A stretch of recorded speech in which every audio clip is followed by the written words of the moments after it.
I'm here to answer the question everyone is currently wondering right now, at least everyone that shoots a Mathews.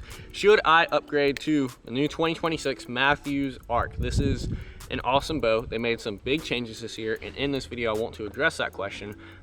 It's an interesting answer, I'm not gonna lie, but I've thought about it a lot, been shooting the Arc for the past week since it came out, and right now I'm just kind of in, I guess you could say I'm past the honeymoon stage of it being, you know, just brand new and something super cool, new shiny thing to look at. It's still obviously new and the shiny thing to look at, but I've been able to kind of get past my initial thoughts, actually shoot this thing for several days in a row now, and now I can give you guys my, I guess you could say, one weekend thoughts, which is still kind of initial thoughts, but a little more experience with it, and also again mainly answer the question of, is it worth the upgrade, specifically from the Lift X, or the Lift because it's pretty much the same bow, or even a bow that is older than that, which I'll get to later in the video. But primarily we're going to be focusing on upgrading from the Lift X / the Lift, because again, basically the same bow, just with tuning system, and comparing that bow to the Arc, because there are a lot of changes. So there's been a lot of buzz around the Arc, and rightfully so. It's an entirely new bow from Mathews, different from the Lift X in almost every single way, and that doesn't happen all that often. Usually Mathews, you know,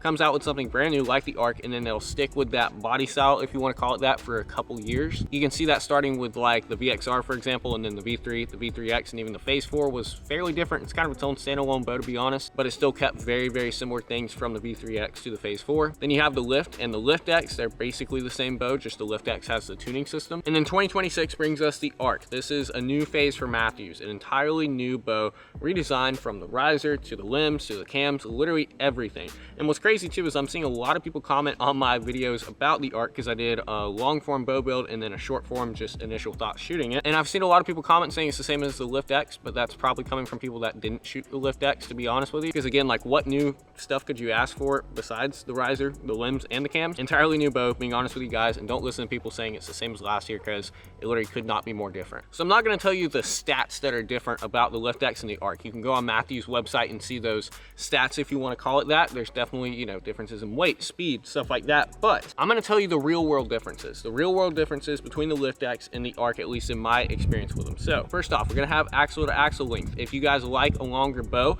I really don't think there's much of a difference between 29.5 and the 30, just because it's half an inch. But if you guys like a longer bow, like the 34, you can now get into a 34-inch bow in the Arc, which I'm a big fan of. That's what mine is going to be. I have it on the way. This is just our demo model from the shop. By the way, arrowsunlimited.com, linked in the description below. But if you like a longer axle to axle bow, it now comes in a 34, which is awesome. And obviously the 30 is the shorter one, which is still pretty short. Keeps it nice and compact for the people that like that as well. I would say my personal biggest difference between the Lift X and the Arc, or I guess you could include the Lift in that as well. I would say any Mathews bow before this one, of the last generation of Mathews bows, so let's say from the Triax on, the Arc holds the best. It holds so well at full draw. When you're aiming on the target, that pin absolutely stays there. And this is something I noticed right out of the box. In my first shots with it, no sight on it, nothing, just blank belling, you know, like 5 yards.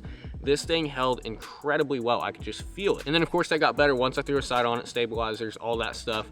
And a lot of that is going to be because of the design of where the limb pockets are. So the limbs, you'll see this riser is curved a lot more forward. Let's grab the Lift X here. The riser is curved a fair bit more forward right there at the top and the bottom, obviously.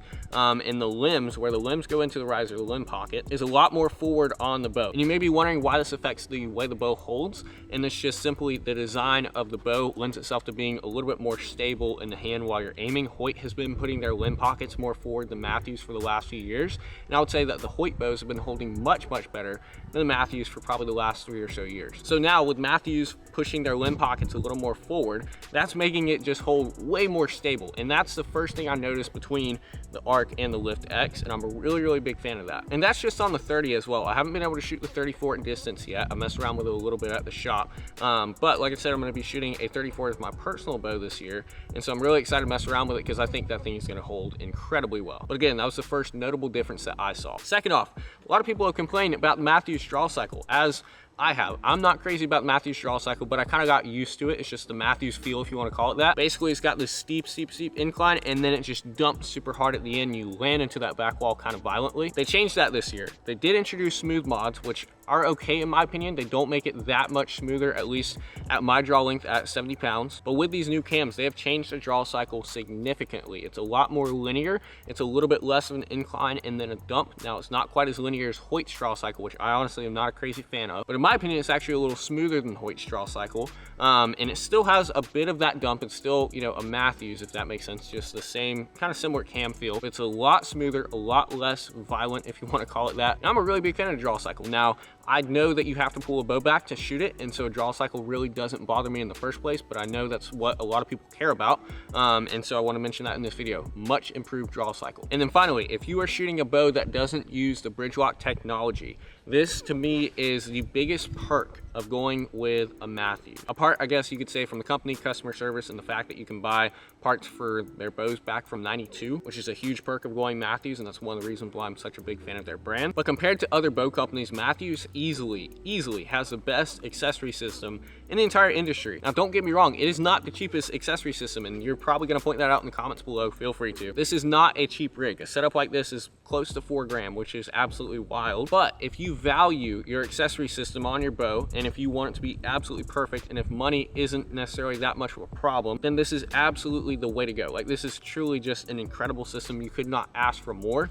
Everyone thought that the bridge lock system was great until this year. They literally just made it better, which I didn't know was possible. We now have an integrated back bar, which is super easy to slide in and slide out. It just uses one of their bridge lock wing nut screws. They also introduced a downward angle bridge lock stabilizer for the front bar if you want to run it at a 7-degree angle, which I know a lot of guys like. And then obviously everything else being integrated, like the quiver, your sight being super tight, compact to the riser, your rest, and they even added the silent connect system, so you can directly wrap your bow hoist around the bow now on the riser instead of having to use a carabiner or something like that. Carabiner. I always call it carabiner. I don't know why. Anyways, Mathews absolutely knocks it out of the park with their accessories. I'm a very big fan of them. If you couldn't tell, they do it perfectly. And so I think all those reasons are enough to justify an upgrade if you're looking for an upgrade. But at the same time, I don't think you're getting left in the dust with something like a Lift X or a Lift or a Phase 4. There's enough, in my opinion, to justify an upgrade and be very happy with the new bow, because I do think there are improvements. Not just changes,